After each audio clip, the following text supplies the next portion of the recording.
শান্তি 5 মে 2020 সাকাৰ মুৰলী।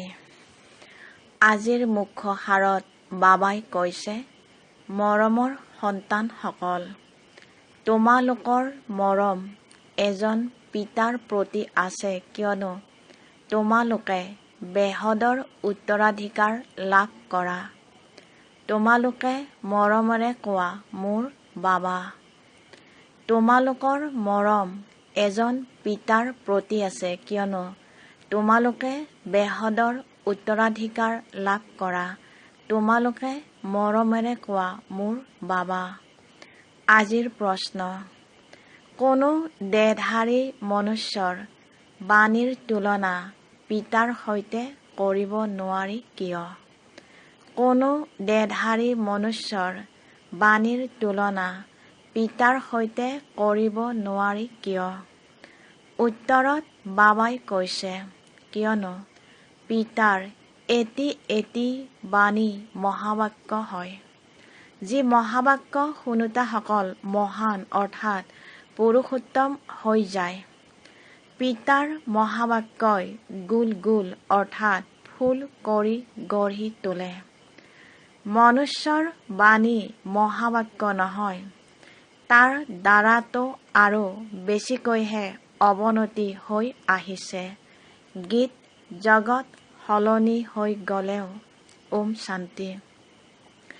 গীতটিৰ প্ৰথম শাৰীত কিছু অৰ্থ আছে, বাকী গোটেই গীতটি কোনো কামৰ নহয়। যেনেকৈ গীতাত ভগৱানুবাচ, মন মনা ভৱ, মধ্যাজীৱ ভৱ এই শব্দবোৰ ঠিকেই আছে। ইয়াক কোৱা হয় আটাত নিমখ, অৰ্থাৎ একেবাৰে কম পৰিমাণ। এতিয়া ভগৱান কাক কোৱা হয়, এয়াতো সন্তানসকলে ভালদৰে জানি গৈছে। ভগৱান বুলি শিৱ বাবাক কোৱা হয়। শিৱ বাবা আহি শিৱালয় ৰচনা কৰে। কলৈ আহে? বেশ্যালয়ত আহে।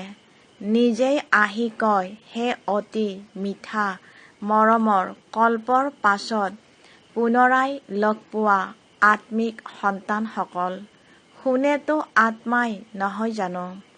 এইটো জানা যে আমি আত্মাসকল অবিনাশী হওঁ। এই দেহ বিনাশী হয়।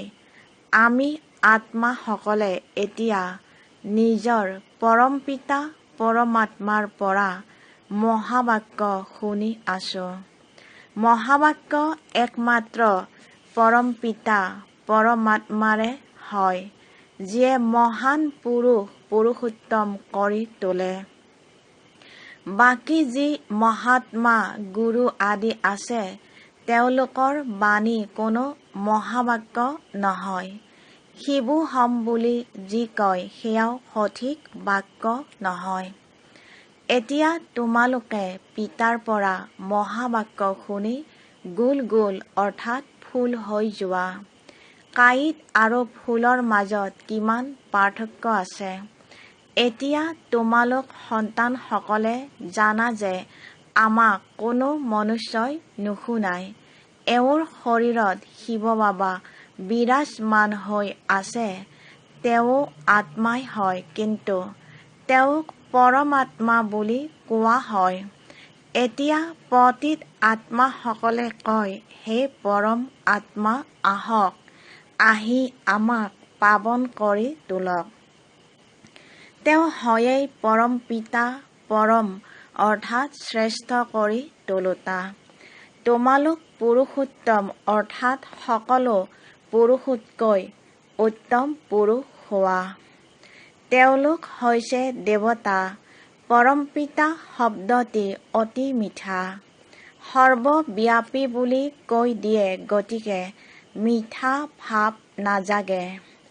তোমালোকৰ ভিতৰতো বহুত কম আছে, যিয়ে মৰমেৰে অন্তৰৰ পৰা পিতাক স্মৰণ কৰে। সেই স্ত্ৰী পুৰুষেতো ইজনে সিজনক স্থূল ৰূপত স্মৰণ কৰে। এয়া হৈছে আত্মাসকলে পৰমাত্মাক বহুত মৰমেৰে স্মৰণ কৰা। ভক্তি মাৰ্গত ইমান মৰমেৰে পূজা কৰিব নোৱাৰে। সেই মৰম নাথাকে, নাজানে তেন্তে মৰম কেনেকৈ হ'ব? এতিয়া তোমালোক সন্তানসকলৰ বহুত মৰম আছে। আত্মাই কয়, মোৰ বাবা, আত্মাসকল ভাই ভাই নহয় জানো? প্ৰতিগৰাকী ভায়ে কয়, বাবাই মোক নিজৰ পৰিচয় দিছে, কিন্তু তাক মৰম বুলি কোৱা নহয়। যাৰ পৰা কিবা পোৱা যায় তেওঁৰ প্ৰতি মৰম থাকে। পিতাৰ প্ৰতি সন্তানসকলৰ মৰম থাকে, কিয়নো পিতাৰ পৰা উত্তৰাধিকাৰ পোৱা যায়। যিমান বেছি উত্তৰাধিকাৰ সিমান সন্তানসকলৰ বেছি মৰম থাকিব। যদি পিতাৰ ওচৰত কোনো সম্পত্তি নাথাকে, দাদাৰ অৰ্থাৎ ককাৰ লগত থাকে, তেতিয়া পিতাৰ প্ৰতি ইমান মৰম নাথাকিব। তেতিয়া দাদাৰ প্ৰতি মৰম গঢ়ি উঠিব। বুজিব যে এওঁৰ পৰা পইচা পাম। এতিয়াতো হৈছে বেহদৰ পিতা। তোমালোক সন্তানসকলে জানা যে আমাক পিতাই পঢ়ায়। এয়াতো অতি আনন্দৰ কথা। ভগৱান আমাৰ পিতা হয়। যিজন ৰচয়িতা পিতাক কোনেও নাজানে, নজনাৰ বাবে আকৌ নিজকে পিতা বুলি কৈ দিয়ে। যেনেকৈ সন্তানক যদি সোধা, তোমাৰ পিতা কোন? অৱশেষত কৈ দিয়ে, মই। এতিয়া তোমালোক সন্তানসকলে জানা, সেই সকলো পিতাৰ নিশ্চয় কোনোবা পিতা আছে। আমি এতিয়া যি বেহদৰ পিতা পাইছো, তেওঁৰ কোনো পিতা নাই। এয়া হ'ল সকলোতকৈ উচ্চ পিতা। গতিকে সন্তানসকলৰ আন্তৰিক আনন্দ থাকিব লাগে। বাকী সেই যাত্ৰাবোৰত গ'লে তাত ইমান আনন্দ নাথাকিব, কিয়নো তাত কোনো প্ৰাপ্তি নাই, কেৱল দৰ্শন কৰিবলৈ যায়। অকাৰণতে কিমান ঠেকা খুন্দা খায়। এফালে নিজৰ কপাল ঘঁহে, অৰ্থাৎ শিৰ নত কৰোঁতে কপাল ক্ষয় যায়, আৰু আনফালে পইচাও খৰচ হয়। পইচা বহুত খৰচ কৰে, প্ৰাপ্তি একো নহয়। ভক্তি মাৰ্গত যদি আমদানি হ'লহেঁতেন, তেন্তে ভাৰতবাসী বহুত চহকী হৈ গ'লহেঁতেন। এই মন্দিৰ আদি সাজিবলৈ কোটি টকা খৰচ কৰে। তোমালোকৰ সোমনাথ মন্দিৰ এটাই নাছিল, সকলো ৰজাৰ ওচৰত মন্দিৰ আছিল। তোমালোকক কিমান পইচা দিছিলো। ৫,০০০ বছৰৰ পূৰ্বে তোমালোকক বিশ্বৰ মালিক কৰি তুলিছিলো। একমাত্ৰ পিতাইহে এনেকৈ কয়। আজিৰ পৰা ৫,০০০ বছৰৰ পূৰ্বে তোমালোকক ৰাজযোগ শিকাই এনেকুৱা, অৰ্থাৎ দেৱী দেৱতা কৰি তুলিছিলো। এতিয়া তোমালোক কি হৈ গলা? বুদ্ধিত উদয় হোৱা উচিত নহয় জানো? আমি কিমান উচ্চ আছিলো, পুনৰ্জন্ম লৈ লৈ একেবাৰে তললৈ আহি পৰিছো, কঢ়িতুল্য হৈ গৈছো। পুনৰ এতিয়া আমি পিতাৰ ওচৰত যাওঁ। যিজন পিতাই আমাক বিশ্বৰ মালিক কৰি তোলে। এয়া এটাই যাত্ৰা, যেতিয়া আত্মাসকলে পিতাক পায়। গতিকে অন্তৰত সেই মৰম থাকিব লাগে। তোমালোক সন্তানসকল যেতিয়া ইয়ালৈ আহা, তেতিয়া বুদ্ধিত থাকিব লাগে যে আমি সেই পিতাৰ ওচৰলৈ যাওঁ, যাৰ পৰা আমি পুনৰ বিশ্বৰ বাদশ্বাহী পাওঁ। সেই পিতাই আমাক শিক্ষা দিয়ে। সন্তানসকল, দৈবী গুণ ধাৰণ কৰা, সৰ্বশক্তিমান পতিত পাৱন মোক পিতাক স্মৰণ কৰা। মই কল্পই কল্পই আহি কওঁ যে মামে কম, অৰ্থাৎ মনেৰে কেৱল মোক স্মৰণ কৰা, তেতিয়া বিকৰ্ম বিনাশ হ'ব। অন্তৰত এইটো উদয় হ'ব লাগে যে আমি বেহদৰ পিতাৰ ওচৰলৈ আহিছোঁ। পিতাই কয়, মই গুপ্ত হওঁ। আত্মাই কয়, মই গুপ্ত হওঁ। তোমালোকে বুজি পোৱা যে আমি শিৱ বাবাৰ ওচৰলৈ যাওঁ, ব্ৰহ্মা দাদাৰ ওচৰলৈ যাওঁ, যি কম্বাইন অৰ্থাৎ একত্ৰিত হৈ আছে, তেওঁলোকক সাক্ষাৎ কৰিবলৈ যাওঁ, যাৰ দ্বাৰা আমি বিশ্বৰ মালিক হৈ যাওঁ। অন্তৰত কিমান বেহদ আনন্দ থকা উচিত। যেতিয়া মধুবনলৈ আহিবলৈ নিজৰ ঘৰৰ পৰা ওলোৱা, তেতিয়া আনন্দতে অন্তৰ গদগদ হ'ব লাগে। পিতা আমাক পঢ়াবলৈ আহিছে, আমাক দৈবী গুণ ধাৰণা কৰাৰ যুক্তি শুনায়। ঘৰৰ পৰা ওলোৱাৰ সময়তে অন্তৰত এইটো আনন্দ থাকিব লাগে। যেনেকৈ কন্যাই পতিক লগ কৰিবলৈ অলংকাৰ আদি পিন্ধে, তেতিয়া চেহেৰাই প্ৰফুল্লিত হৈ যায়। তেওঁলোকে চেহেৰা প্ৰফুল্লিত কৰে দুখ পাবলৈ। তোমালোকৰ চেহেৰা প্ৰফুল্লিত হয় সদায় সুখ পাবৰ কাৰণে। গতিকে এনেকুৱা পিতাৰ ওচৰলৈ অহাৰ সময়ত কিমান আনন্দিত হোৱা উচিত। এতিয়া আমি বেহদৰ পিতাক পাইছোঁ। সত্য যুগলৈ গ'লে আকৌ ডিগ্ৰী কম হৈ যাব। এতিয়াতো তোমালোক ব্ৰাহ্মণ ঈশ্বৰীয় সন্তান হোৱা। ভগৱানে বহি পঢ়ায়। তেওঁ আমাৰ পিতাও হয়, শিক্ষকো হয়, পঢ়াই আকৌ পাৱন কৰি লগতো লৈ যাব। আমি আত্মাসকল এতিয়া এই শ্ৰী শ্ৰী ৰাৱণ ৰাজ্যৰ পৰা মুক্ত হওঁ। অন্তৰ অপাৰ আনন্দিত হোৱা উচিত। যিহেতু পিতাই বিশ্বৰ মালিক কৰি তোলে, তেন্তে কিমান ভালকৈ পঢ়া উচিত। বিদ্যাৰ্থীয়ে ভালদৰে পঢ়িলে তেতিয়া ভাল নম্বৰ লৈ পাছ হয়। সন্তানসকলে কয়, বাবা, আমিতো শ্ৰী নাৰায়ণ হ'ম। এয়া হয়েই সত্য নাৰায়ণৰ কথা, অৰ্থাৎ নৰৰ পৰা নাৰায়ণ হোৱাৰ কথা।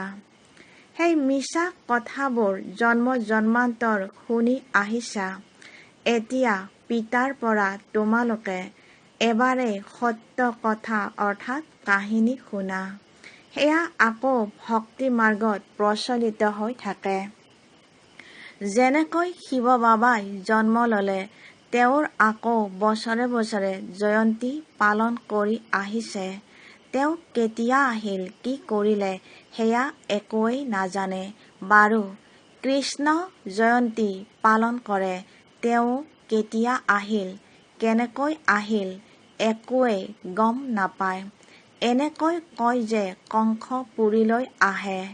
এতিয়া তেওঁ পতিত সৃষ্টিত কেনেকৈ জন্ম ল'ব। সন্তানসকল কিমান আনন্দিত হোৱা উচিত। আমি বেহদৰ পিতাৰ ওচৰলৈ যাওঁ। অনুভৱো শুনাই নহয়, মোৰ অমুকৰ দ্বাৰা কাৰ লাগিল, অৰ্থাৎ জ্ঞান পালোঁ, বাবা আহিছে, বছ, সেইদিন ধৰি মই পিতাকেই স্মৰণ কৰোঁ। এয়া হ'ল তোমালোকৰ অতিকৈ শ্ৰেষ্ঠ পিতাৰ ওচৰলৈ অহাৰ যাত্ৰা। বাবাতো চৈতন্য হয়, সন্তানসকলৰ ওচৰলৈ যায়ো। সেয়া হ'ল জড় যাত্ৰা। ইয়াততো পিতা চৈতন্য হয়। যেনেকৈ আমি আত্মাসকলে কথা কওঁ, তেনেকৈ তেওঁ পৰমাত্মা পিতায়ো শৰীৰৰ দ্বাৰা কথা কয়। এই পঢ়া হৈছে ভৱিষ্যত 21 জন্ম শৰীৰ নিৰ্বাহৰ কাৰণে।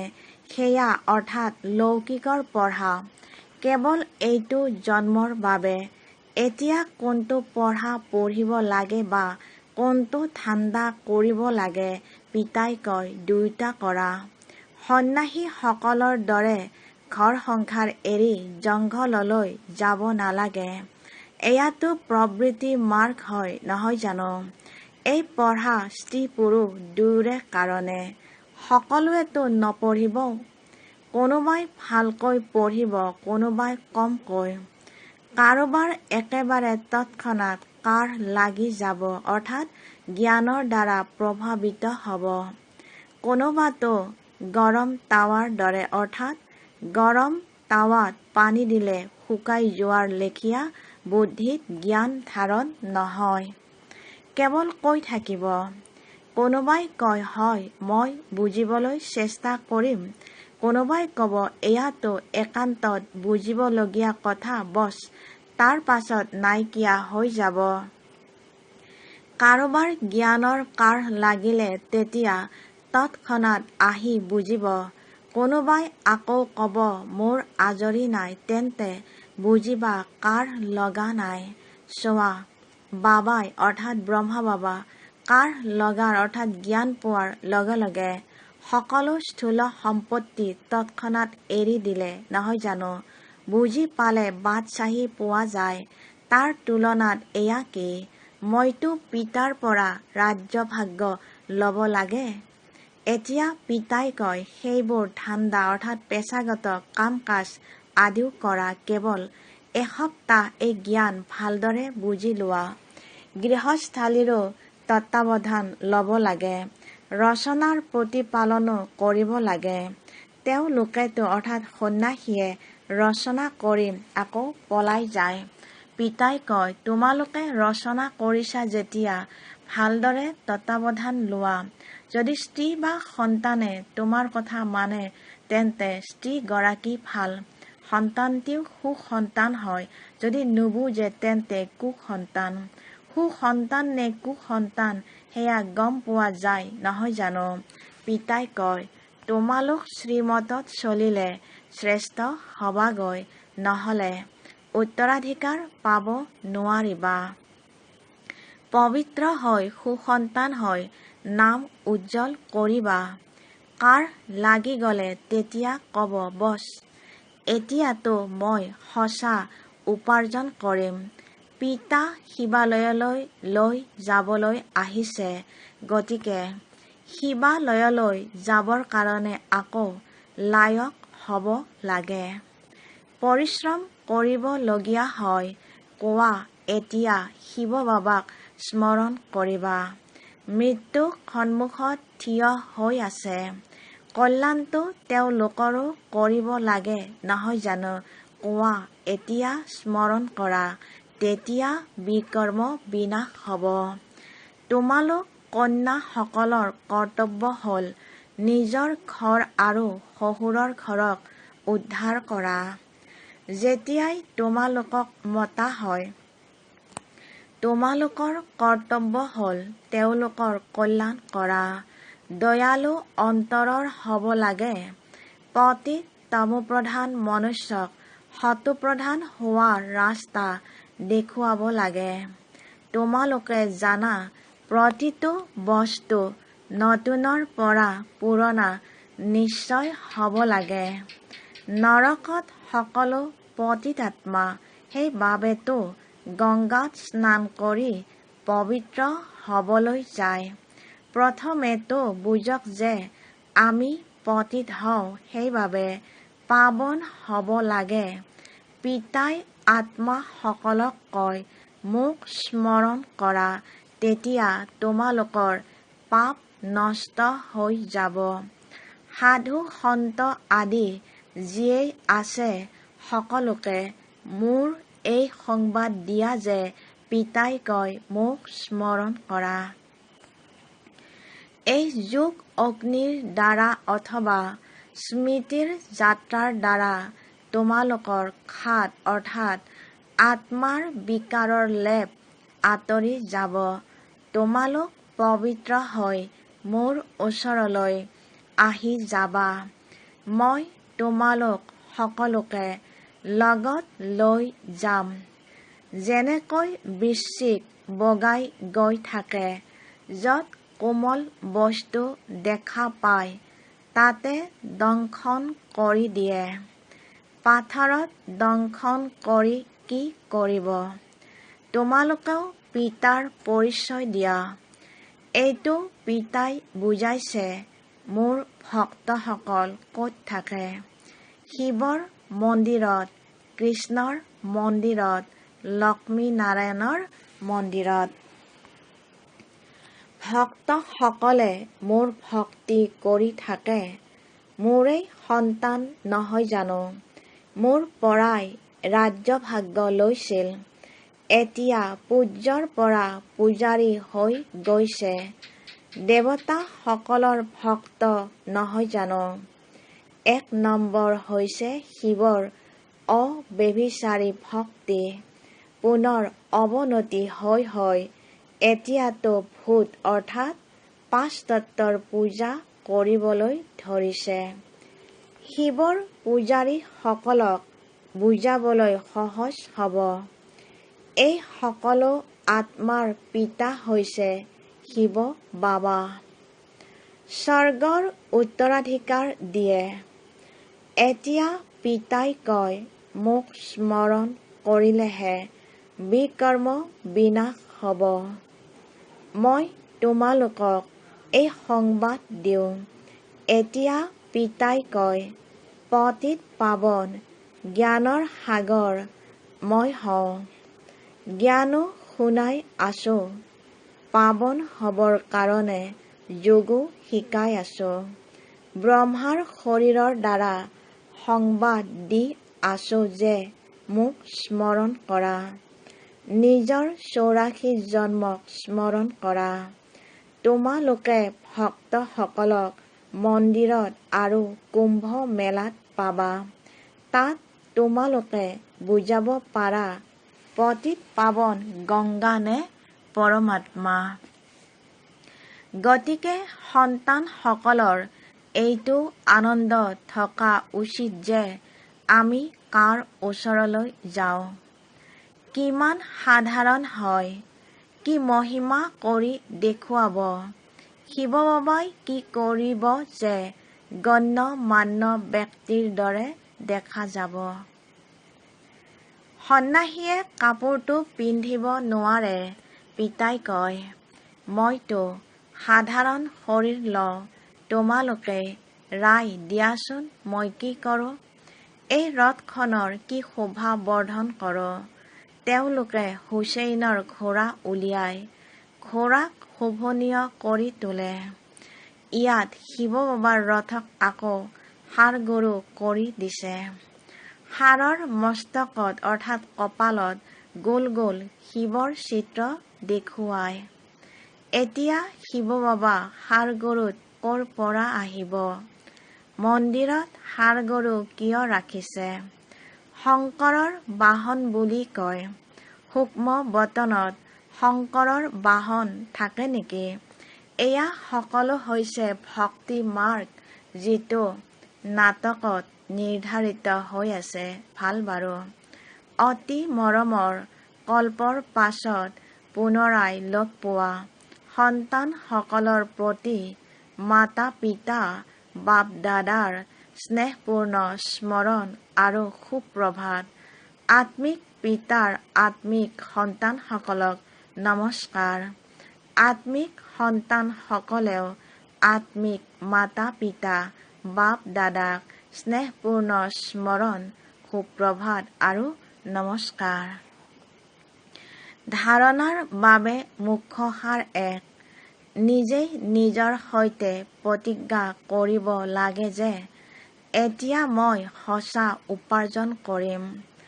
নিজক শিৱালয়লৈ যোৱাৰ যোগ্য কৰি তুলিম। সুসন্তান হৈ শ্ৰীমতত চলি পিতাৰ নাম উজ্জ্বল কৰিম। 2। দয়ালু অন্তৰৰ হৈ তমোপ্ৰধান মনুষ্যক সতোপ্ৰধান কৰি তুলিব লাগে। সকলোৰে কল্যাণ কৰিব লাগে। মৃত্যুৰ আগতে সকলোকে পিতাৰ স্মৃতি সোঁৱৰাই দিব লাগে। আজিৰ বৰদান। হাজী অৰ্থাৎ সন্মতি সূচক হয় দ্বাৰা। হাজীৰ পাঠৰ দ্বাৰা সেৱাত মহান হওঁতা, সকলোৰে আশীৰ্বাদৰ পাত্ৰ হোৱা।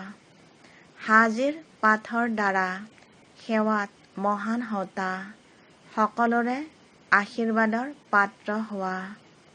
যিকোনো সেৱা আনন্দ আৰু উৎসাহেৰে কৰি সদায় এইটো ধ্যান ৰাখিব লাগে যে যিয়েই সেৱা নহওক তাৰ দ্বাৰা যাতে সকলোৰে আশীৰ্বাদ প্ৰাপ্ত হয়, কিয়নো য'ত আশীৰ্বাদ থাকিব তত পৰিশ্ৰম কৰিবলগীয়া নহ'ব।